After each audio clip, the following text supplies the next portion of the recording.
اس حدیث کو یہ گستاخی سمجھتے ہیں، لیکن یہ حدیث مسلم شریف کی اوپر تلے 4 احادیث یہ عقیدہ کلیئر کر دیتی ہیں. پھر میں اس لیے تو کہتا ہوں نا، میرے نبی سا ہے ہی کوئی نہیں. تیرے بابے تے شاہی کوئی نہیں، وہ کہانیاں کرا کے ٹر گئے. میرے نبی نے جو بات جتنی تھی وہ بتائی ہے کہ یہ ایسے ہے. بھائی تم دنیا کے کاموں کو بہتر سمجھتے ہو، میرا ایکسپیرینس نہیں ہے، میں تمہیں مشورہ دیتا ہوں، تم اس کو خود دیکھ لیا کرو. نبی علیہ السلام تو اتنی احتیاط کریں اور ان کے آپ دعوے سنیں. جی گولڈا شریف وہ جی اسٹیشن اس لیے نہیں بنا ہوا تھا کہ وہ چھوٹی جگہ تھی. پھر ایک دفعہ پیر مل شاہ صاحب نے نگاہ مار کے انجن روک لیا. انجن چھالا مارتا سی جی پٹری تے انجن اگے نہیں سی ہوندا. پھر انہوں نے جناب وہاں پہ اسٹیشن بنا دیا. سرکار اسٹیشن نے گولڈا شریف کی وجہ یہ نہیں ہے اسٹیشن بنانے کی، وہ جنکشن ہے. وہاں سے ایک لائن جو ہے وہ ترنول کے راستے اور جنڈ سے ہوتی ہوئی ملتان جاتی ہے. آج بھی ملتان ایکسپریس چلتی ہے اس کے اوپر. وہ اس وجہ سے وہاں انہوں نے جنکشن بنایا ہوا ہے، ورنہ کتنے مزار ہیں وہاں پہ کوئی اسٹیشن نہیں بنے ہوئے. اور پھر آپ کے بزرگ صرف انجن روک سکتے ہیں، بنا نہیں سکتے. بنا کے کیا کنٹریبیوشن ہے؟ ایک گھڑی نہیں بنا سکے نماز کی ٹائمنگ کے لیے. آج آپ کو یہ پرنٹنگ پریس بخاری مسلم جو قرآن پرنٹ ہوئے ہیں گوروں نے بنایا، یہ اجمیر شریف والوں نے بنایا، یہ بغداد شریف نے بنایا. تو کیا اب ہم ان گوروں کی بھی عزت کرنا شروع کر دیں؟ ہم ان کی تعریف کریں گے لیکن ان کے عقیدے کو نہیں مانیں گے. تو لہٰذا تسی بھی آدھو 90 لاکھ نو پڑھایا اور چھڑ دو 90 لاکھ تے آبادی نہیں سی اس ٹائم. چلو 90 لاکھ بھی ہوئے، مان لیا تہاڈا جھوٹ، عقیدے بھی مان لیں. اگر ماننے ہیں تو پھر جن پرنٹنگ پریس کے اوپر بخاری مسلم پرنٹ ہو رہی ہے، ان پرنٹنگ پریس بنانے والوں کو بھی آپ بزرگ مانیں. کہیں گے نہیں وہ اللہ تعالیٰ فاسق سے بھی دین کا کام لے لیتا ہے، بخاری مسلم میں حدیث ہے.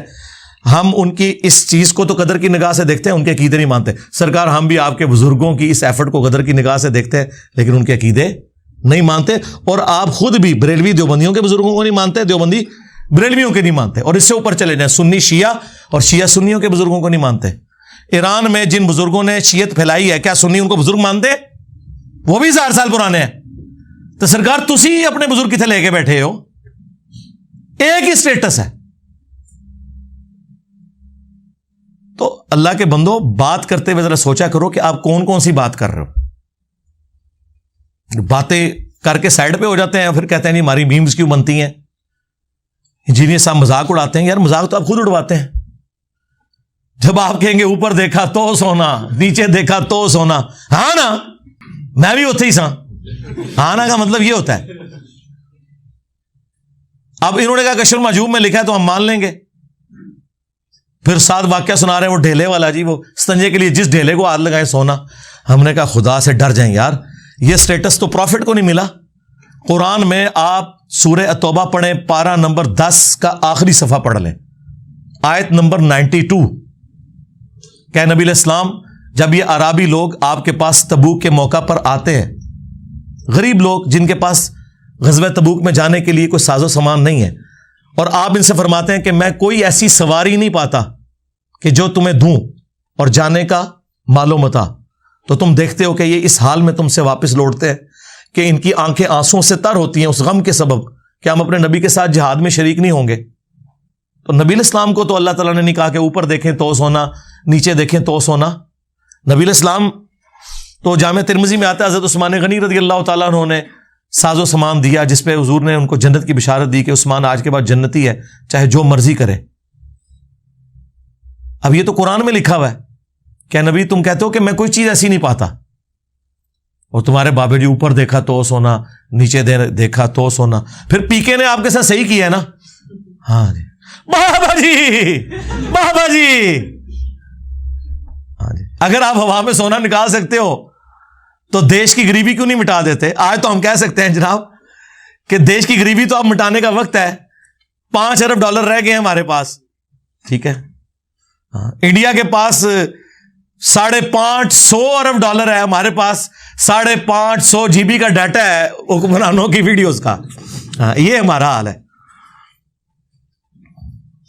ارب ڈالر تو نہیں ہے ساڑھے کو GB کا ڈیٹا موجود ہے.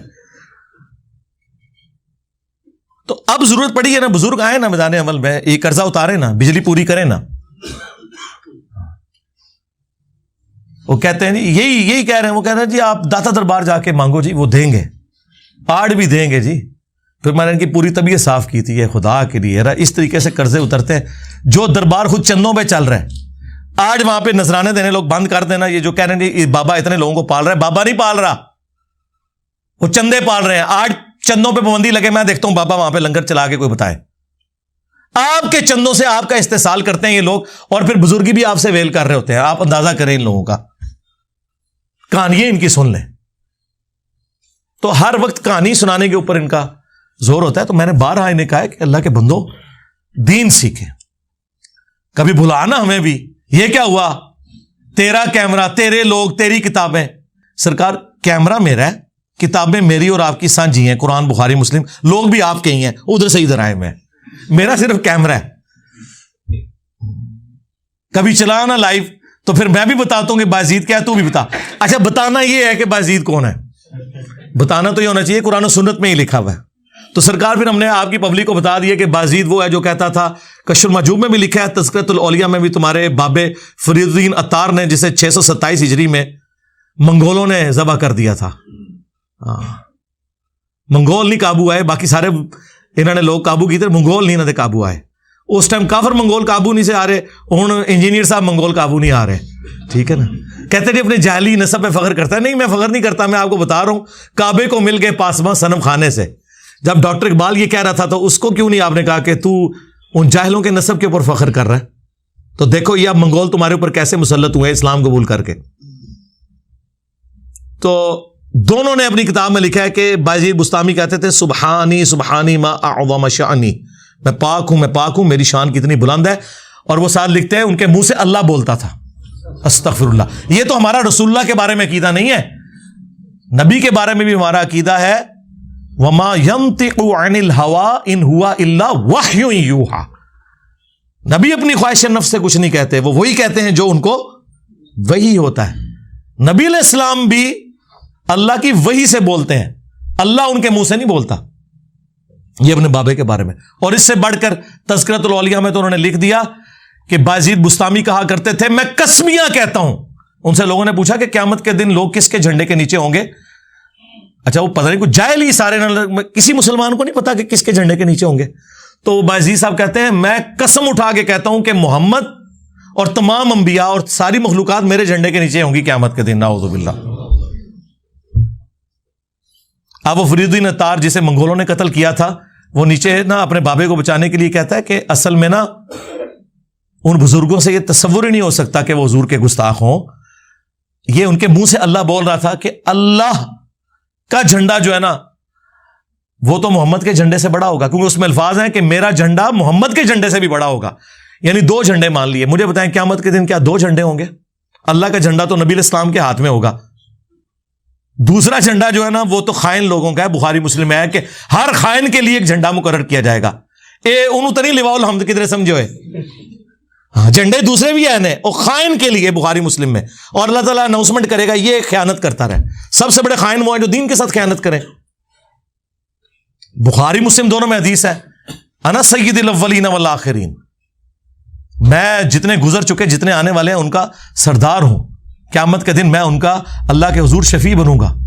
اور مسلم شریف میں تو جس شان سے وہ حدیثیں آئی ہیں، اور مزے کی بات بازید بستامی بھی 261 ہجری میں مرا ہے اور امام مسلم بھی 261 ہجری میں فوت ہوئے ہیں۔ ایک ہی زمانے میں دو بزرگ ہوئے ہیں۔ اس کا نام ہے ابا یزید بستامی، یزید ابا، اور امام مسلم کی کنیت ہے ابو الحسین مسلم بن حجاج القشیری۔ ہمارا امام مسلم شریف میں حدیثیں لے کے آ رہا ہے کہ سب سے پہلے نبی السلام نے فرمایا کہ میں قبر سے نکالا جاؤں گا، سب سے پہلے میری شفاعت قبول کی جائے گی، سب سے پہلے میں لوگوں کا شفیع بنوں گا۔ اور مسلم شریف میں ایک اور حدیث ہے، نبی السلام نے فرمایا سب سے پہلے جنت کے دروازے پہ میں جاؤں گا، اور داروغے جنت مجھ سے پوچھیں گے کہ کون، تو میں کہوں گا محمد، تو وہ کہیں گے کہ مجھے اللہ نے حکم بھی یہ دیا تھا کہ آپ کے نام کے اوپر دروازہ کھلنا ہے۔ سرکار تو آڈے بام بہنوں کسی نے کھنگڑ بھی نہیں دینا، ٹھیک ہے۔ اللہ تعالیٰ آپ لوگوں کا حشر انہی کے ساتھ کرے، اور ہمارا حشر اپنے محبوب صلی اللہ علیہ وآلہ وسلم، ان کے جانثار اہل البیت، صحابہ کرام اور خلفائے راشدین کے ساتھ کرے رضی اللہ عنہم اجمعین وعلیہم السلام اجمعین، آمین۔ صلوا علی محمد وآل محمد، اللہم صلی علی محمد وعلی آل محمد واصحاب محمد وازواج محمد اجمعین الی یوم الدین، آمین۔ اللہم انی اسألک بانک انت اللہ لا الہ الا انت الاحد الصمد الذی لم یلد ولم یولد ولم یکن له کفوا احد وإلہکم الہ واحد لا الہ الا هو الرحمن الرحیم الف لام میم اللہ لا الہ الا هو الحی القیوم اللہم صلی علی محمد وعلی آل محمد اللہم ربنا آتنا فی الدنیا حسنہ وفی الآخرة حسنة وقنا عذاب النار ربنا آتنا من لدنک رحمة وهیئ لنا من امرنا رشدا اللہم اغفر لحینا ومیتنا وشاہدنا وغائبنا وصغیرنا وکبیرنا وذکرنا وانثانا اللہم من احییتہ منا فاحیہ علی الاسلام ومن توفیتہ منا فتوفہ علی الایمان رب ارحمہما کما ربیانی صغیرا۔